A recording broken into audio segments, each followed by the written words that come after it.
ukuvota okukhethekile okwalabo abagulayo abanokukhubazeka asebekhulile kanye nalabo abazobe besebenza ngosuku lokhetho.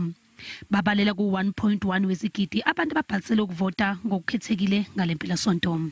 We've been matching human and material resources to enable us to complete the 507,318 home visits and the 602,781 voting station-based special votes.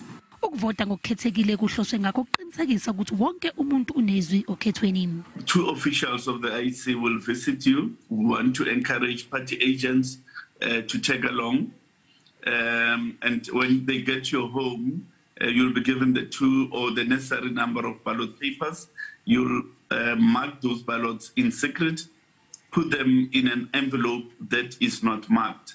Zonke izikhungo zokuvota zizovulwa ngehora lesishiyagalombili ekuseni zize zivalwe ngehora lesihlanu ntambama.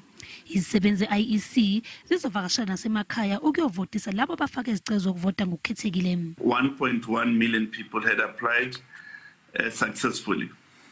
So 507,000 of them will be voting at home. Ngomsombuluko bonke abantu bakuleli abangaphezulu kwezigidi ezingamashumi 26 bavumelekile ukuvota bazothola ithuba lokuvota.